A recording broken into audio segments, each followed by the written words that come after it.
Hello, good morning, friends, students. Okay, and today we are going to discuss about ribs. So these are the ribs. You can see they are the total 12 ribs are present in our body. It is placed one above, and it creating. You can see it creating like this spaces. This is called as a intercostal spaces are there. Okay. Then these ribs are not straight like this. It is not a straight like placed in our body. It is just obliquely placed. Okay. Then the length of the ribs, it is increased from first to seventh ribs. Then afterwards it decreases. The breadth of the rib decreases from above downward. In the upper 10 ribs, the anterior ends are broader than the posterior ribs. Then this ribs is posteriorly articulates with the thoracic vertebrae. Okay, posteriorly it articulates with the thoracic vertebrae, while its anterior end articulates with the. Okay, so in this you can see if it is anterior end, this is the anterior end, this is the posterior end of rib. If this anterior end it articulates with sternum, it is called as a vertebrosternal ribs. Okay, then if this anterior end it articulates with the costal cartilage, that is higher, it will join to the higher costal cartilage, that is called as a vertebrochondral ribs.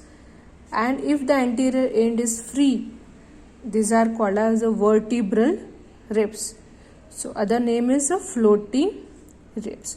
So posteriorly it is definitely articulating, but anteriorly so example is first to seventh are vertebrosternal ribs.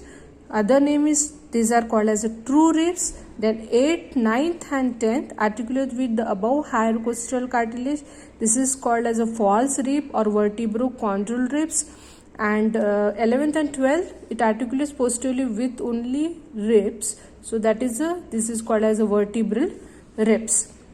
For side determination, okay, so for side determination, this is the anterior end. Here you can see this is the anterior end.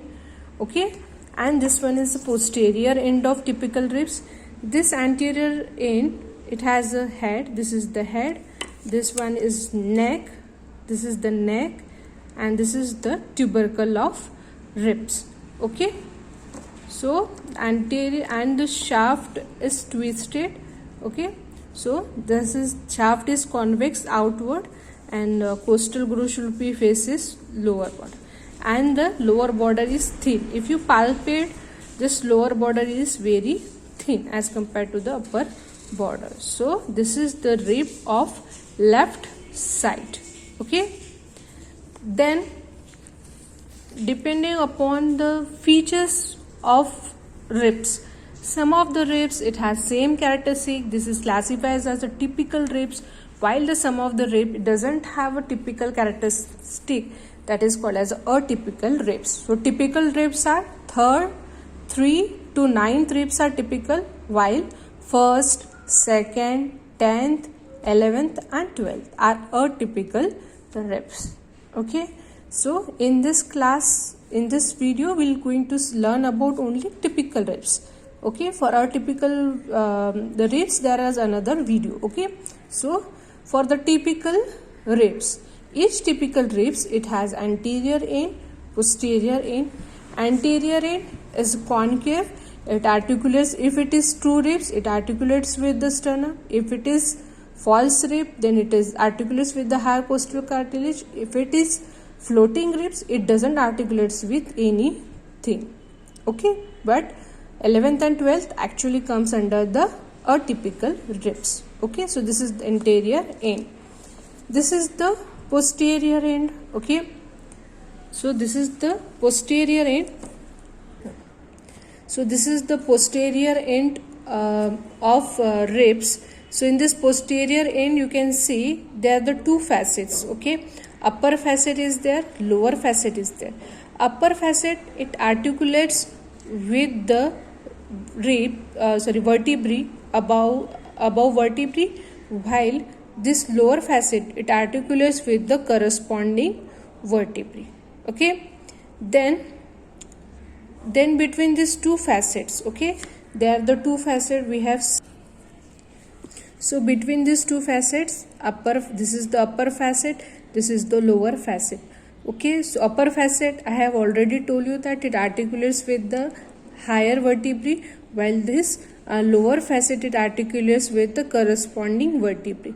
And this is between these two facets, you can see this is elevated area is called as a crest on the head. So जो head पे जो crest है ये है green color. Okay, then this is the neck of typical ribs. In this neck of typical ribs, it has a anterior surface. So this one is a anterior surface. 1 minute. This is the anterior surface of rib. Typical rib. It is smooth. You can see it is very smooth. And this is the posterior surface of neck of typical rib. It is roughened. This is the superior border, okay, and this one is inferior border. The superior border, there it is a somewhat crest like, okay, it is a thin and crest. So it is a crest on the neck, okay. This is the crest on the neck and this is the crest on the head, okay. Then just here there is a tubercle of the rib. On this tubercle of the rib, here you can see I have colored with green, okay. So I have to color with this.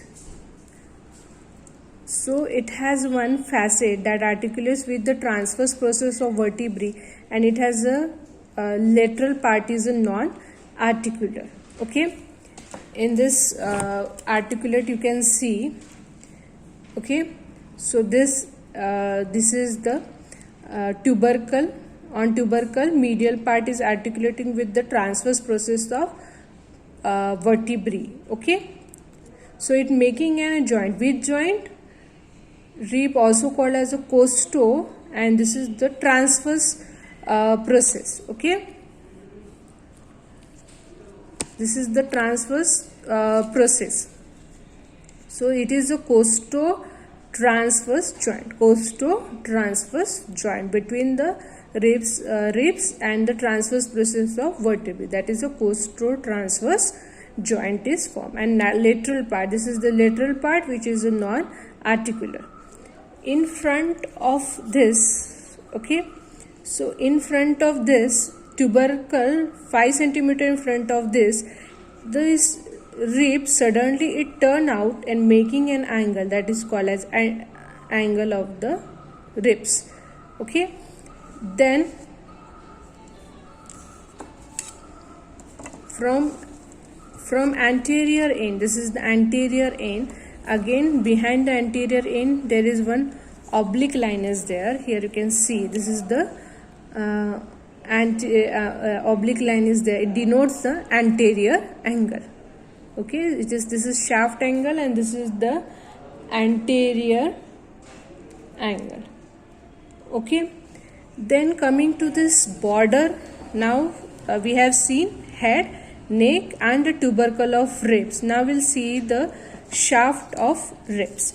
So this shaft of ribs, it has a outer surface. This is the outer surface and this one is the inner surface of typical rib, okay. Some of the book may mention outer or external surface, inner or internal surface, okay. Then this ribs, it has upper border. This is the upper border. On upper border there are the two lips, okay. So on upper border there are the two lips are there. One is outer lip, another is inner lip, okay. So this is the outer lip and inner lip. So it has a this is the outer lip and this is the inner lip. The lower border, if you feel it, the lower border is sharp as compared to this upper border. So it will helpful to identify if the single ribs will be there. So you have to identify. Okay, so lower border is sharp as compared to this upper border. On the inner surface, here you can see this is the ridge. Okay, this one is a ridge. On inner surface there is the ridge. This one is a ridge. Below this ridge there is the, I have shaded with this green color. This is the coastal groove. This is the coastal groove. Okay, so this is all about the features of typical ribs. Okay, now we'll see the attachments on this. An attachment on this, so basically the ribs, it will have one is the this is the crest of the head we have seen. Okay, so this is the crest.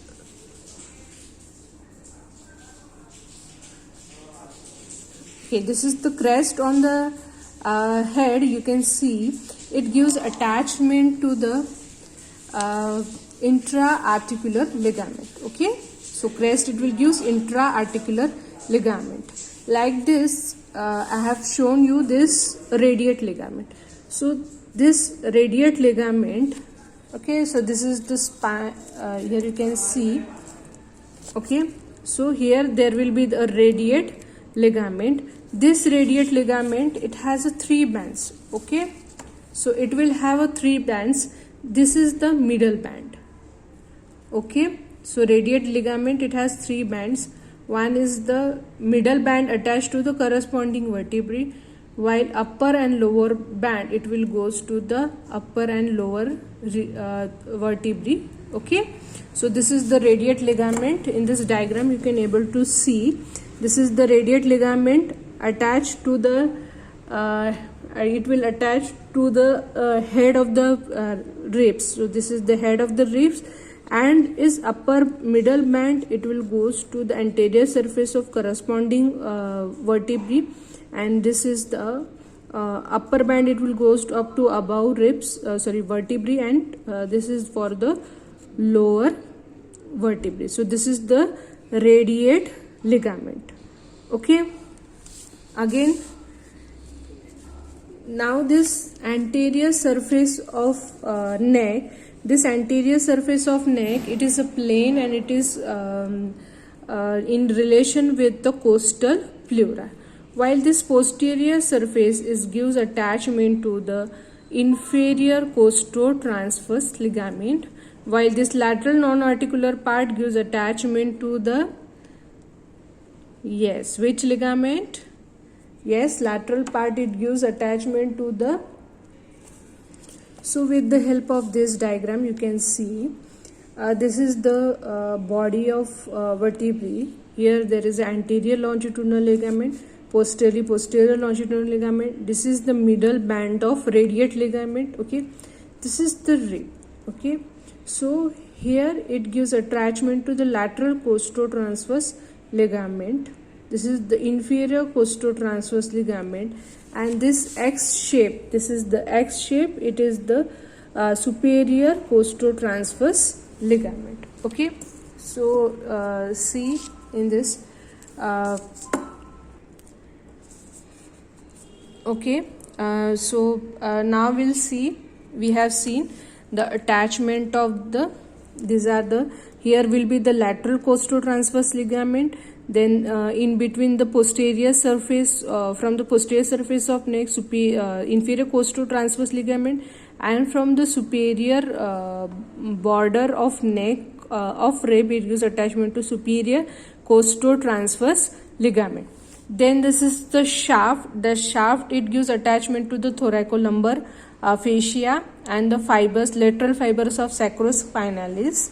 Okay, then from there is a oblique line is there. This oblique line, it separates from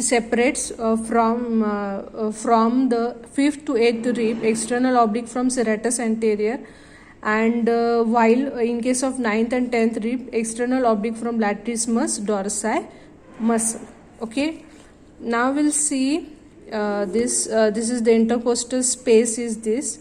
Okay, in this intercostal space, the external intercostal muscles, it takes origin from the lower border of rib above the space and inserted on the outer lip of rib below the space.